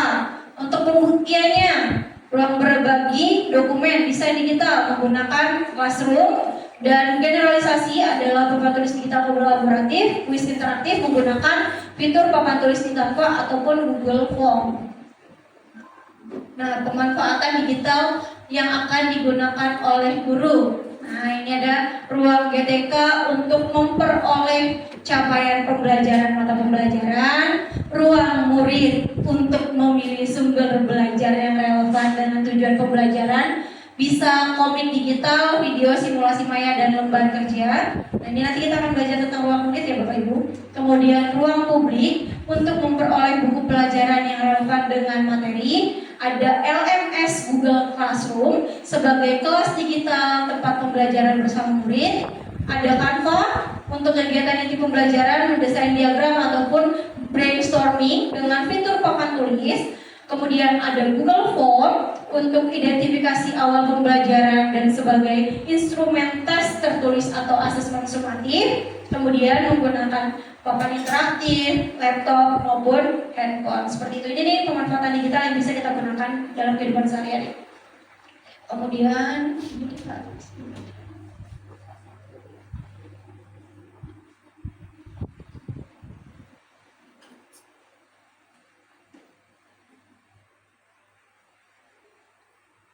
nah, ini kita masuk ke inspirasi penggunaan bahan ajar interaktif untuk digitalisasi pembelajaran. Kenapa sih Bapak, Ibu kita penting banget bahan ajar interaktif itu untuk meningkatkan keterlibatan siswa, memfasilitasi pemahaman mendalam, menciptakan pengalaman belajar yang menyenangkan dan personal, memberikan umpan balik instan, mendorong berpikir kritis, dan pemecahan masalah.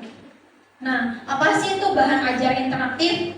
Nah, bahan ajar yang memungkinkan siswa untuk berinteraksi langsung dengan bahan ajar sehingga siswa tidak hanya sebagai penonton pasif. Nah, ini ciri bahan ajar interaktif membutuhkan aksi dari pengguna. Ada boleh klik, boleh geser, boleh ketik ataupun pilih. Kemudian memberikan respon atau umpan balik berdasarkan interaksi. Kemudian bersifat dinamis dan adaptif. Ia bisa berubah atau menyesuaikan diri berdasarkan interaksi siswa. Kemudian ini jenis bahan ajar. Ada bahan ajar by design, ada bahan ajar by utilization. Nah, kalau bahan ajar by design itu adalah bahan ajar yang dirancang dan dikembangkan secara sengaja dan spesifik untuk tujuan pembelajaran tertentu. Nah, pembuatan melalui proses yang terstruktur mempertimbangkan tujuan instruksional, karakteristik peserta didik, materi pembelajaran, dan strategi penyampaian. Kalau bahan ajar by design ini kita merancang sendiri Bapak Ibu, misalnya kita mau menyiapkan presentasi, kita menggunakan Canva seperti itu. Nah, ini kita rancang sendiri. Kalau bahan ajar utilization, bahan ajar yang sering juga disebut by use atau by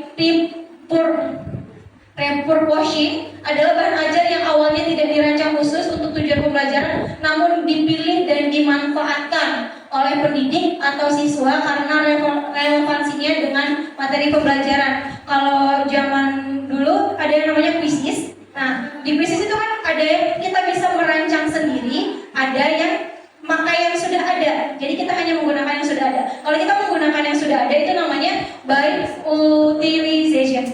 gitu. Kemudian aplikasi inspiratif nih, inspirasi aplikasi pembuatan bahan ajar by design. Ada Quizzes, kemudian ada Wordle, ada Nearpod, ada Canva. Nanti kita akan belajar ini Bapak Ibu ya. Kemudian inspirasi by utilization ada GeoGebra, Google Earth, Anatomy Learning Biodigital Human, Topmark, sama Pet Interactive Simulation. Kemudian inspirasi aplikasi bahan ajar interaktif berbasis AI, Jungle AI, Gizmo AI, Edutor AI. Atau mungkin kalau sekarang kita banyaknya memanfaatkan Gemini ya Bapak Ibu ya. Terus mari mengenal papan interaktif.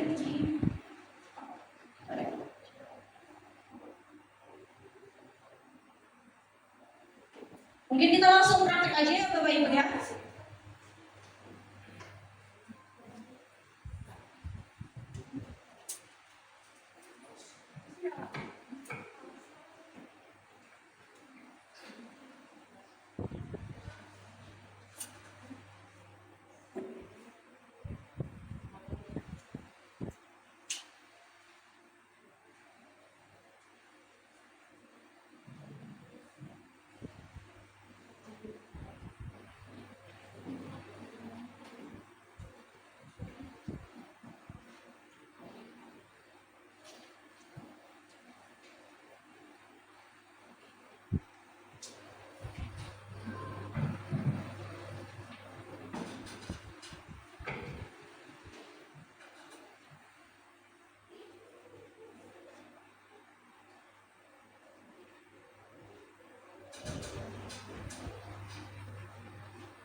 Sebelumnya, Bapak Ibu sudah pernah ada yang memanfaatkan ruang murid? Belum ya, belum memanfaatkan. Apakah di sekolah Bapak Ibu sudah dapat papan interaktif semuanya? Sudah. Nah mungkin kalau papan interaktifnya nanti banyak iklan kayak misalnya YouTube, tuh kalau kita YouTube tuh biasanya banyak iklan ya Bapak Ibu, bisa menggunakan yang namanya Brave. Kalau yang menggunakan Brave ini otomatis iklan-iklan di skipnya. Boleh memanfaatkan Brave. Kalau kita memanfaatkan Google Chrome tuh biasanya banyak iklan-iklan. Biasanya kalau kita nonton video ataupun apa pasti banyak iklan yang lewat. Jadi biasa disarankan menggunakan Brave. Untuk masuk ke ruang muridnya, kita tinggal ketik saja Bapak Ibu ruang murid di Google.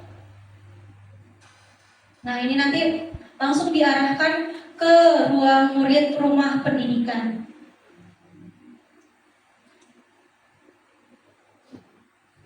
Nah, di sini tuh layanan yang tersedianya banyak Bapak Ibu, tapi masih kurang lengkap. Tapi sudah bisa mulai kita manfaatkan. Ada sumber belajar, ada buku bacaan digital, ada 7 kebiasaan anak Indonesia hebat, album, latihan soal, rapot digital, riwayat pendidikan, sumber buku, teks pembelajaran, pendidikan jarak jauh. Nah ini tidak harus diakses menggunakan email belajar, jadi email biasa aja juga bisa, seperti itu. Nah kita masuk ke buku bacaan dulu ya Bapak Ibu. Ya, buku bacaan digital.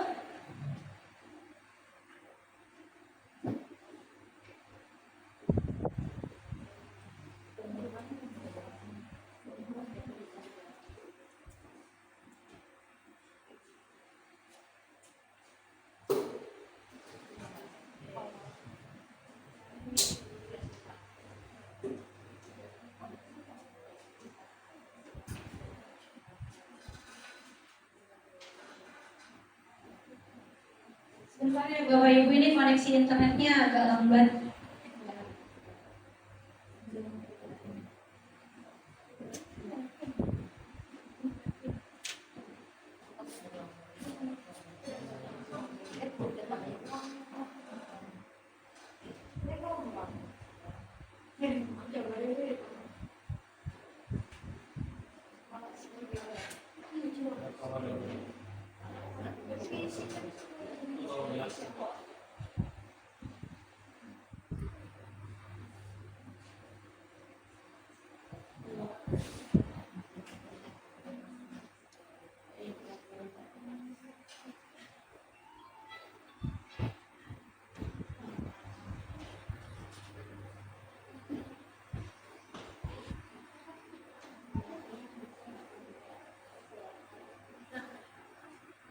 Untuk yang buku digitalnya ini kita bisa buka ya Bapak Ibu, kita tinggal cari aja jenjangnya, misalnya untuk jenjang SD.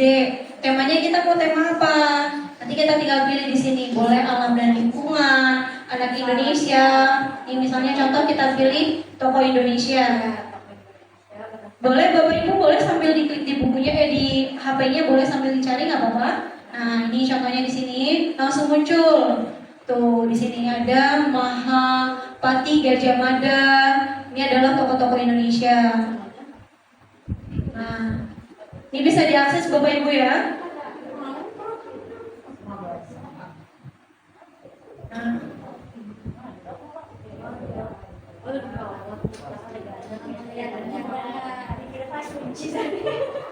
Itu untuk buku bacaan digital ya Bapak Ibu. Nanti kita tinggal menyesuaikan aja sesuai dengan kebutuhan kita. Kemudian ada kita masuk nih ke poin penting, itu adalah sumber belajar. Kamu kelas berapa? Kita pilih dulu di sini nih. Misalnya kita pilih kelas 1 SD kelas 1, kita tinggal pilih. Kemudian mulai eksplorasi. Kita lihat di sini mau pelajaran apa? Bahasa Indonesia kah? Matematika? Kita pilih misalnya bahasa Indonesia. Kita pilih.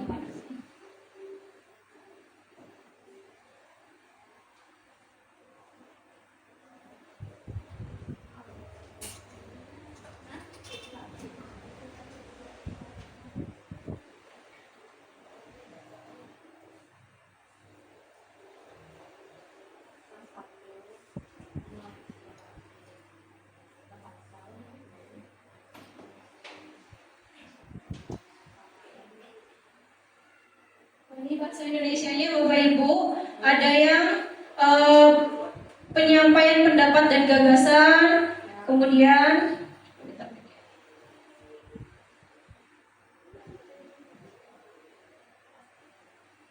ada di sini ada komik berbahasa yang sopan dan santun. Nah, nanti kita tinggal pilih. Nah, di sini nih ada komiknya nih, bisa langsung kita buka. Ada 4 halaman.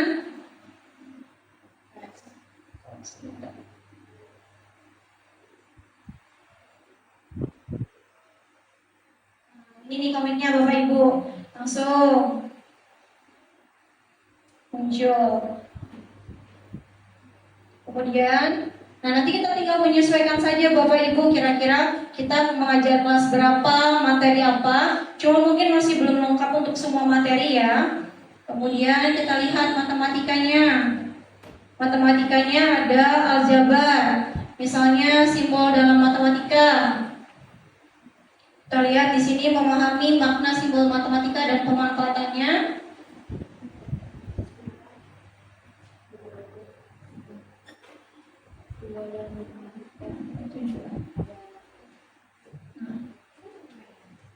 Nah, ada permainannya di sini. Misalnya di sini 3, di sini simbolnya apa nih? Simbol 4 sama dengan 7. Berarti simbol yang kita gunakan adalah apa? Tambah misalnya. Indra. Nah, seperti itu. Kemudian 8, 5 sama dengan 3. Simbol yang kita gunakan adalah kurang. Mana nih kurang?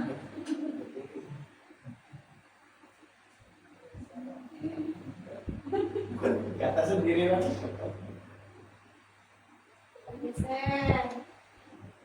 Kemudian 3, 2 sama dengan 6. Simbol yang kita gunakan apa?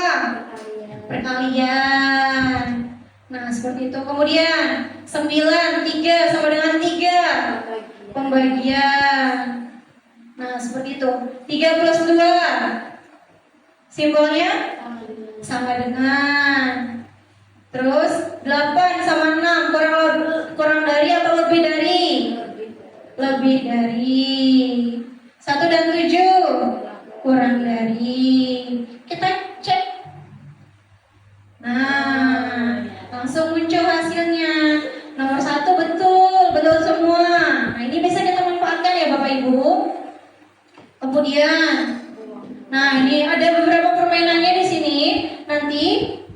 Bapak Ibu coba untuk akses sendiri ya. Ini untuk ruang muridnya.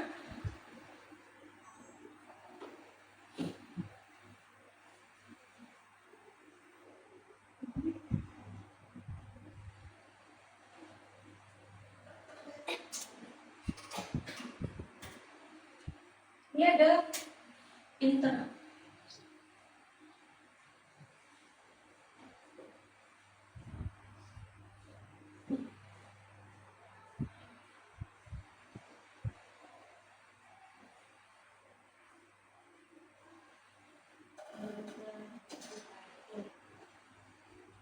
Setelah minum itu.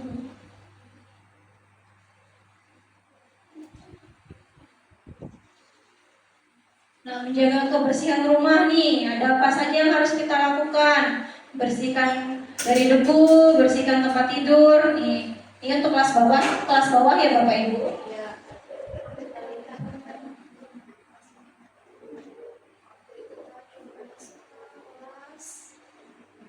Nah, kalau pindah kelasnya kita langsung ke atas saja ya Bapak Ibu ya. Sesuaikan saja langsung. Nah, kalau di kelas atas itu tadi ada yang membedakan, ada yang namanya Maya.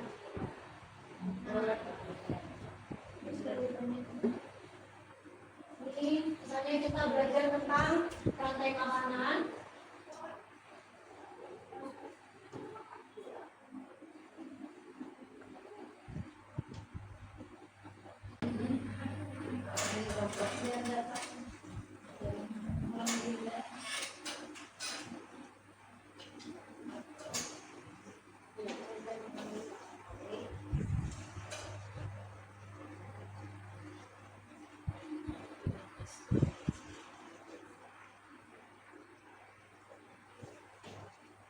Ini nanti bisa digeser-geser ya Bapak Ibu ya. Ini kalau misalnya kita klik dia akan muncul penjelasannya. Rumput sebagai produsen. Ini untuk ruang murid. Kemudian untuk pemanfaatan yang lain, untuk kantor mungkin Bapak Ibu sudah familiar ya. Untuk portal sudah familiar nggak Bapak Ibu? Kita portalnya. Kita langsung buka Google-nya, langsung klik aja workflow. Nah, misalnya materinya apa? Misalnya Pancasila,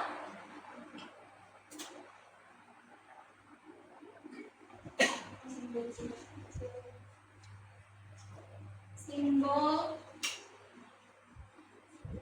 kelas 1 SD. Langsung klik di Google-nya aja Bapak Ibu, tapi jangan sampai ketinggalan kata workflow-nya ya Bapak Ibu ya. Nih misalnya aku kelas 2 ya. Nah, dari kelas 2.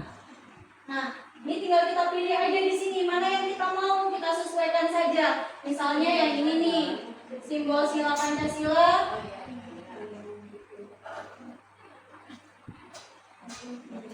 Nah, kita mulai. Nah, tipe permainannya kita mau pilih yang mana? Ada permainan pencocokan permainan. Ini. Nah, kita tinggal sesuai. Kalau ketuhanan yang Maha Esa, simbolnya apa Bapak Ibu? Anak-anak, misalnya contohnya apa simbolnya? Bintang. Nah, tinggal digeser aja seperti itu. Jadi nanti PID ini sangat bermanfaat untuk dimanfaatkan di kelas sebagai penunjang proses pembelajaran. Jadi tinggal geser-geser aja ya Bapak Ibu ya. Nah, kemudian ini kita sesuaikan saja. Misalnya lagi materi kelas tentang pecahan misalnya. Tinggal klik saja workflow pecahan. Pecahan kelas 5 misalnya. Nah, ini ada langsung muncul kuis pecahan kelas 5. Nah, nanti tinggal kita pilih aja mana kira-kira yang sesuai, yang kita mau, kita bisa manfaatkan seperti itu. Kemudian ada satu lagi yang namanya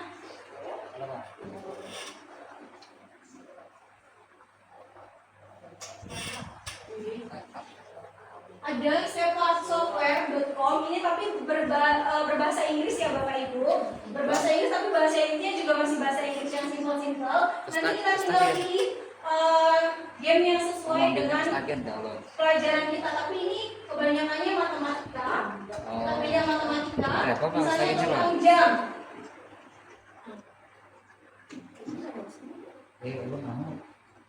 Kita pilih. Nah, di sini Dia mah yang beresiko. Saya mau laksanakan ini. Banyak ini kak. Apian nunggu ulun kak. Ayo, apian nunggu ulun kak. Sana lah. Smart. Nah, misalnya di sini nih tentang kita belajar tentang jam, matematika materi jam. Set the clock hands to jam 2, pukul 2. Nah, pukul 2, jarum pendeknya kita arahkan kemana? Misalnya angka 2 di sini. Nah, nanti tinggal kita cek, benar nggak? Ini perlu dirubah nggak? Nah, seperti itu nanti tinggal suruh peserta didiknya mengarahkan langsung ya Bapak Ibu. Tinggal kita cek. Oke, korek berarti betul seperti itu. Ini adalah beberapa website yang bisa dimanfaatkan. Tadi ada Ruang Murid, ada Wordwall sama Safeguard Software, tapi ini berbahasa Inggris Bapak Ibu. Mungkin seperti itu aja yang bisa saya sampaikan, mungkin bisa membantu untuk menunjang kemanfaatan digitalisasi pembelajaran pada proses pembelajaran yang dia laksanakan di sekolah masing-masing. Terima kasih Bapak Ibu, sekian yang bisa saya sampaikan. Mohon maaf bila ada kesalahan kata. Terima kasih.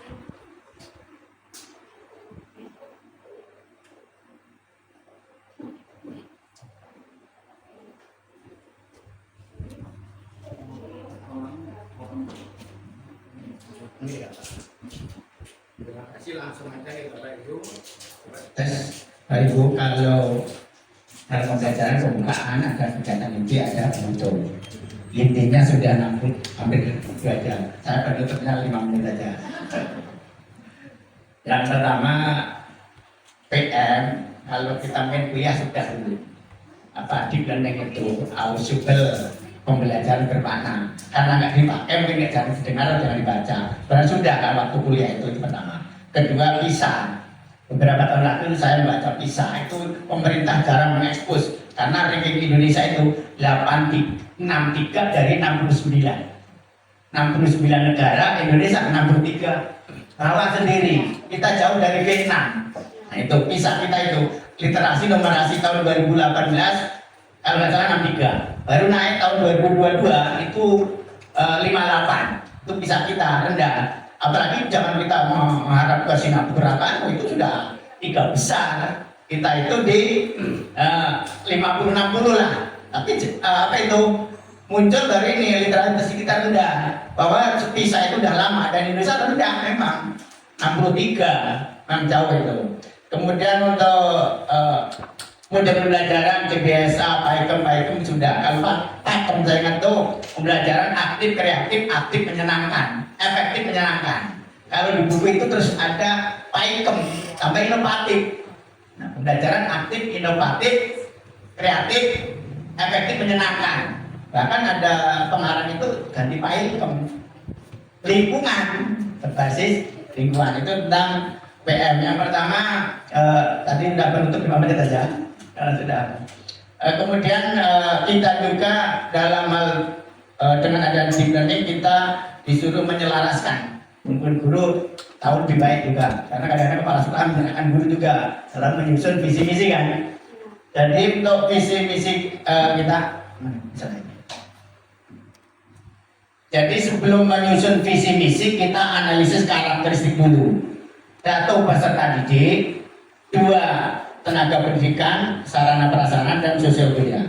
Jadi peserta didik nanti dari karakter ini ada mungkin analisisnya itu SWOT, strength, opportunities, peluang, ancaman, dan hambatan. Jadi misalkan mereka banyak, keuntungannya apa? Dana bos banyak.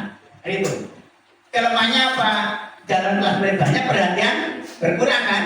Dengan murid yang gambarnya di bawah 20, kita 28, berarti perhatian kita banyak. Tapi kelebihannya dana bos banyak.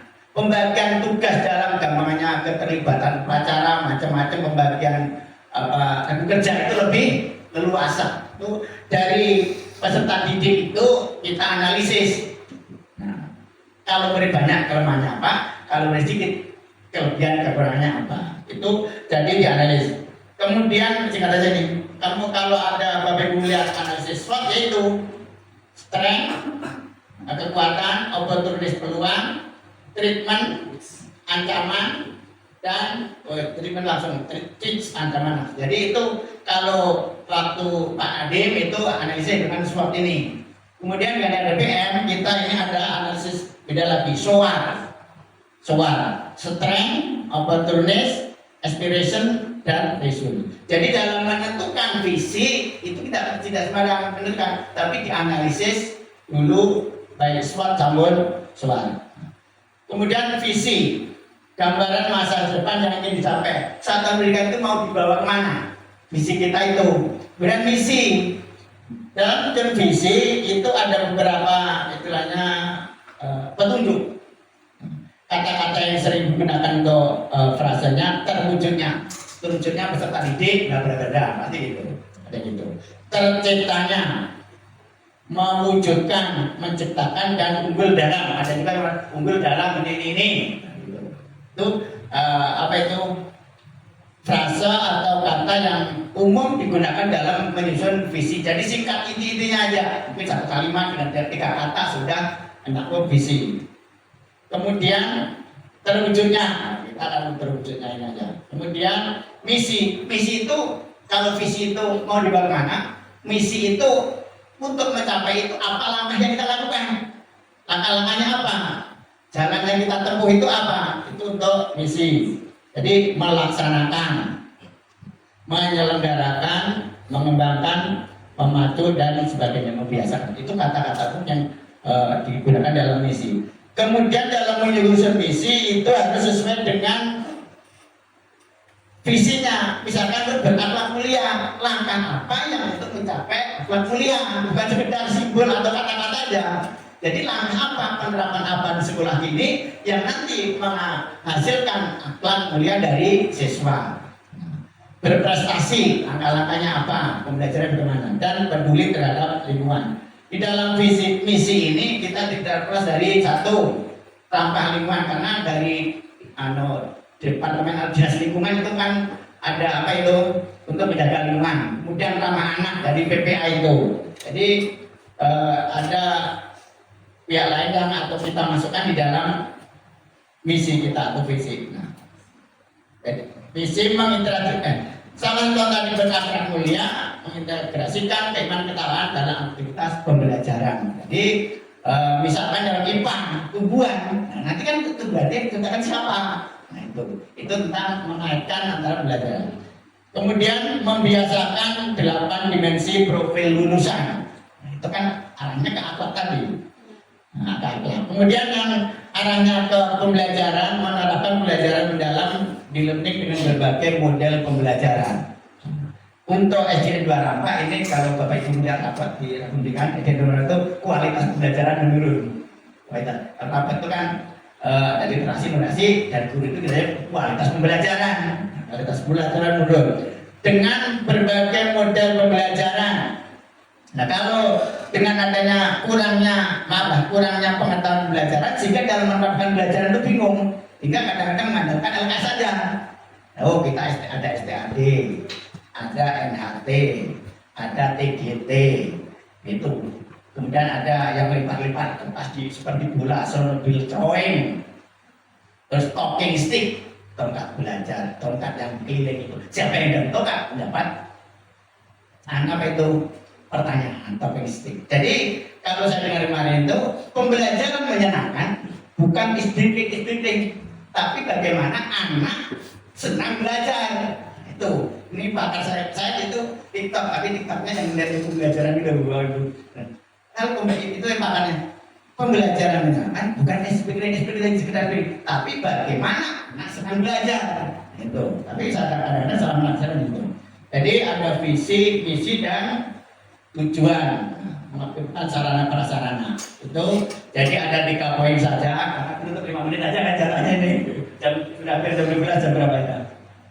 Yang mana yang jelas tugas pembebasan dilaksanakan meskipun Bapak Ibu banyak kesibukan, banyak kesibukan dan Mudah-mudahan nanti apa itu kakak kita aktif lah, sehingga dari kegiatan rutin kita mungkin dari gimana ada pengetahuan baru kita diskusi macam-macam. Jadi yang pertama visi itu arah seperti bagaimana, dua misi langkah apa untuk mencapai visi dan tujuan, dan tiga itu bukan sekedar slogan tapi dilaksanakan mencapai tujuan. Kiranya itu dari saya singkat aja Bapak Ibu, karena penuntut intinya sudah banyak. Pembelajaran penuntut 5 menit aja. Kalau pembukaan 70 menit lah. Inti kalau pembelajaran 2 jam 35 kali 70 menit, bukan 10 menit. Terus inti 55 menit. Penutup 5 menit saja. Itu dari kami. Mudah-mudahan sekali lagi mohon maaf, mungkin itu yang bisa saya sampaikan. Mungkin masih banyak yang belum saya sampaikan, atau mungkin banyak yang masih banyak diperlukan. Dan sekali lagi Bapak Ibu, terima kasih atas kehadiran di SDN Barampa. Kalau nggak ada minum nggak ke sini. Kalau ada kegiatan ini Pak, apalagi kalau KKP itu kan putar. Dan saya kadang-kadang kalau kita nggak gini, nggak tahu kalau itu gugus atau gugus, nggak tahu lah. Kadang-kadang nggak tahu. Oh ibu ini kok di mana, nggak tahu. Kalau ini sebenarnya itu silaturahmi, selain pengetahuan silaturahmi. Terima kasih sekali lagi, saya sebagai kepala sekolah sini, terima kasih atas kedatangannya. Salah kira mohon maaf. Saya tutup. Assalamualaikum warahmatullahi wabarakatuh. Saya kembalikan ke pengacara untuk menutupnya. Mungkin nggak usah tanya jawab diskusi dulu lah, karena sudah jam 12. Nanti kalau dikatakan lebih panjang lagi.